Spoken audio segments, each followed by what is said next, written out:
Hello everyone, I'm Gagan. Today I will discuss notice writing with you, and I'm sure after watching the video you will be more than confident in writing a notice. Also, I advise you to watch the video till the end so that you don't miss out on the important tips that I will share with you on scoring marks in notice writing. So what all can you expect to gain from this video?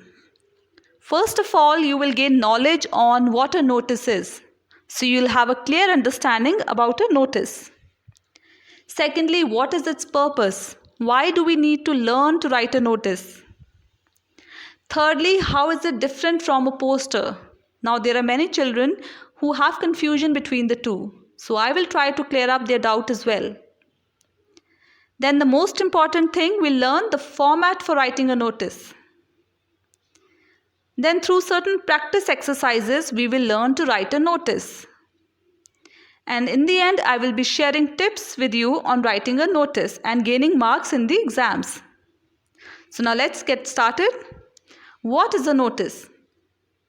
Notice is a written or printed announcement.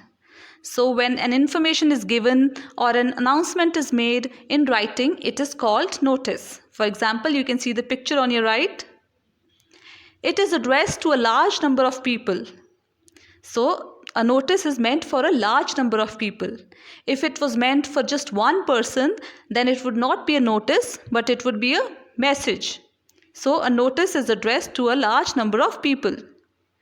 It is displayed at a public place, a place where it is accessible to all, where people can look at it and get the required information. So it is displayed at a public place. Now, what is its purpose? The notice helps in disseminating information to a large number of people. So when we need to give information to a large number of people, all we need to do is simply write a notice and paste it at a public place so that we don't have to repeat ourselves. Now the difference between the two. What is the difference between a notice and a poster? Firstly, notice is written only in a formal tone. So only formal language is used while writing a notice, whereas in a poster, the language could be informal as well. Secondly, and the most important thing is that in a notice, there is always the mention of the date and the issuing authority. So the date on which the notice is written is always mentioned, and the institute or the agency that is responsible for putting up the notice is also mentioned. So this makes it a reliable source of information. We can rely on the information which is available on the notice. While in poster, these are absent. There is no date or signature or name of the issuing authority. Then notice is straightforward and factual. So only facts are written in a notice and it is to the point. While in a poster, it could be creatively used, the language could be creatively used to put across the point. For example, if we have to give information to people, announcement has to be made that smoking is not allowed at a certain place. So in a notice, it would be clearly mentioned that people are not allowed to smoke. Whereas in a poster, the language could be creatively used, and it could be written that smoking is injurious to health. So you see the difference between the two? Now let's look at the picture and the doubt will be cleared completely. Now towards your left you can see a notice and to your right is the poster. So on the notice you can see there is a clear mention of the date. So notice was put up on 15th May.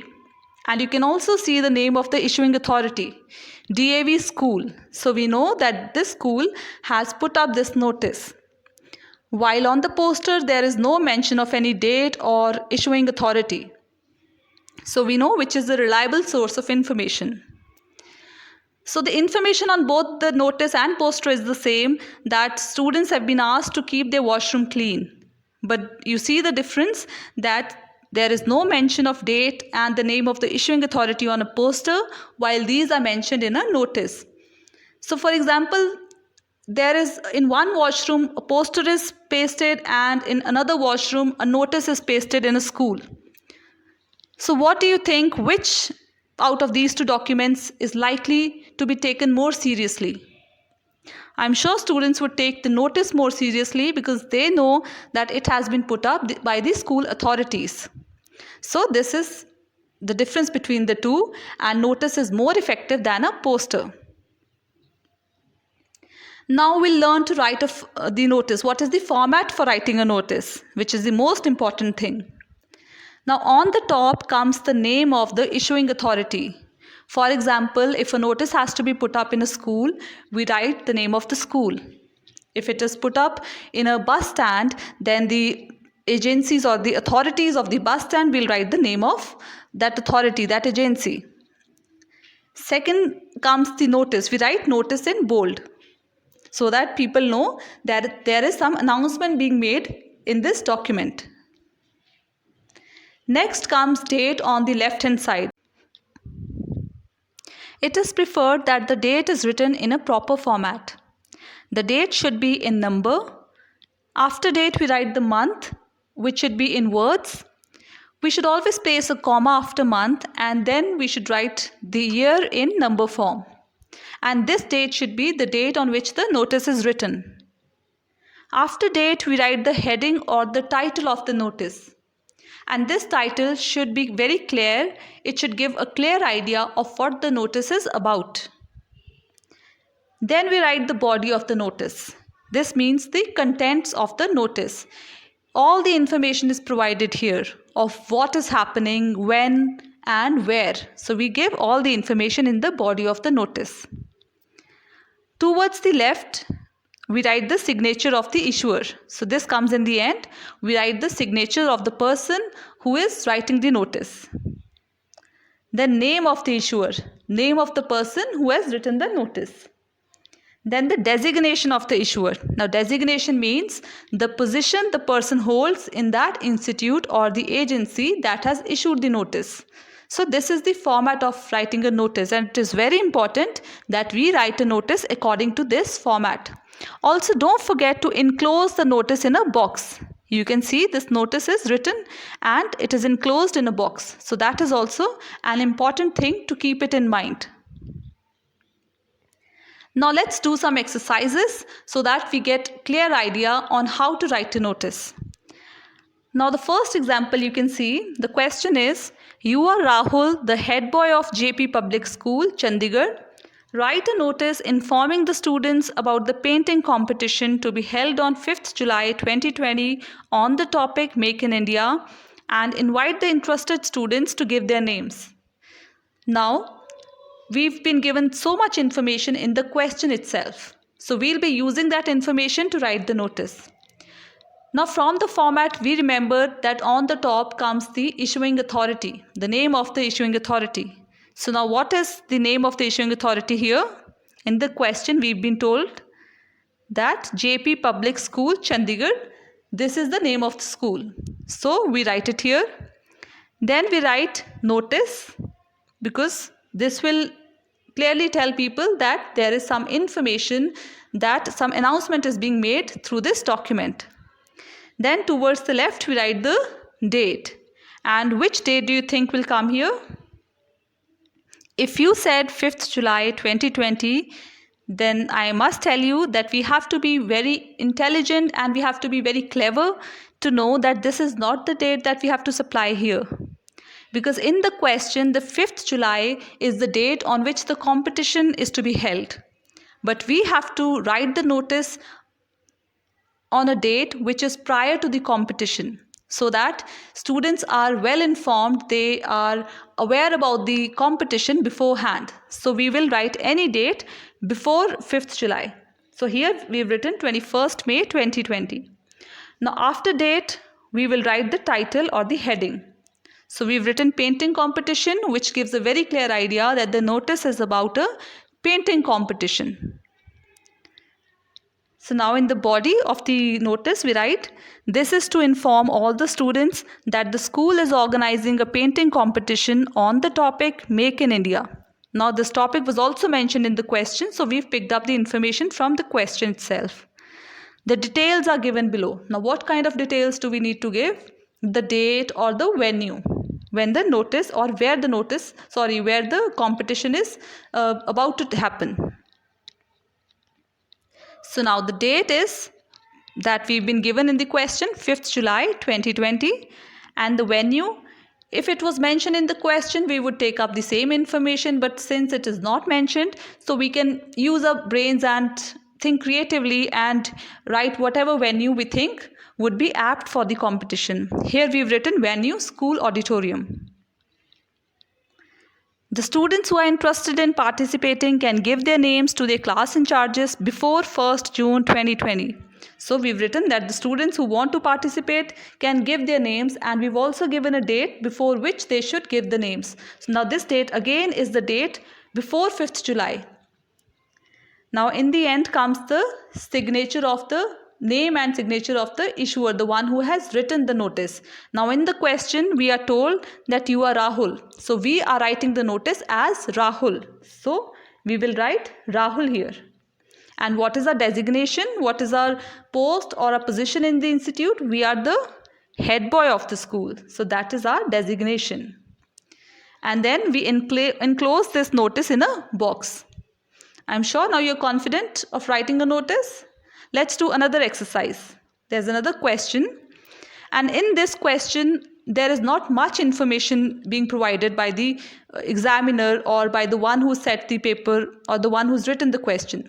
In the previous example we'd seen there was a lot of information, but here there is not much information. Now let's look at the question.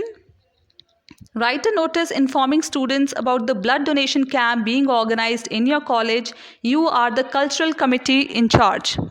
So now what comes on the top is the name of the issuing authority. So now we've been told that the function is about to happen in a college, and we haven't been given any name of the college. So we can use any imaginary name, or it is preferred that we use ABC or XYZ instead. So here we've written ABC College, Karnal. Next we write notice, and towards the left we write the date. So we can write any date. It is preferably the date on which we write the notice. So it is 18th May 2020. Then we write the heading or the topic. So it is about a blood donation camp. So we've written the title, Blood Donation Camp. Now let's give the information in the notice, in the body of contents, in the body or the content of the notice. This is to inform the students about the blood donation camp being organized in the college campus on 29th May 2020 at 1:30 p.m. So now we've given the date, the place and the time of the event. Now these weren't mentioned in the question, so we have made it up on our own, and we can give any date or any place or any time that is suitable to us. So we have supplied the information on our own since it wasn't mentioned in the question. Those who are interested in volunteering can contact the undersigned and know further details. So those who are interested in volunteering in the event can contact the undersigned. Now undersigned means the one who has signed at the end. Now who signs at the end of a notice? The one who has written the notice. So their name would be written, so the person reading the notice would know who to contact. So see, we have written very short, we have written to the point so that there are not many mistakes in the notice. Now in the end, what do we write? The name of the person who has written the notice. Since in the question we've not been given any name, and it is preferred that we do not write our own names in the exams, so we can write XYZ. So here we've written Miss XYZ, and our designation has been given in the question. We are the cultural committee in charge. So this was the notice. Now I'm sure you'll be very easily able to write a notice on your own. Now let's give you some tips on writing a notice. So use the information available in the question. So when there is information available in the question, it becomes very easy for you. You should simply pick up the information from there and place it in your notice. Keep it short and to the point. We do not need to use flowery language in a notice. We only need to give information that we are asked to provide in the question. So all you have to do is keep it short and simple and to the point. Use formal tone. Now this is very important that the language you use in a notice is formal. Use passive voice. Now we need not use active voice in a notice. It is very important that we use passive voice. Don't make use of first person. I, we, me. So these words are to be avoided in a notice. Present it neatly and in proper format. Now this is very important that you write a notice in proper format, because if you do not write it in proper format, your marks can get deducted in exams. So write a proper format and it should be presented neatly. Present it in proper box so that anyone who sees it at first glance, the person should get to know that someone has written a notice. And in the end, enclose it in a box. Like I told you, it is very important that you enclose the notice in a box. I hope you liked the video. If you have any suggestion or a question related to the topic, do leave it in the comment section below. I will definitely take up your doubts or queries in my next video. Thank you.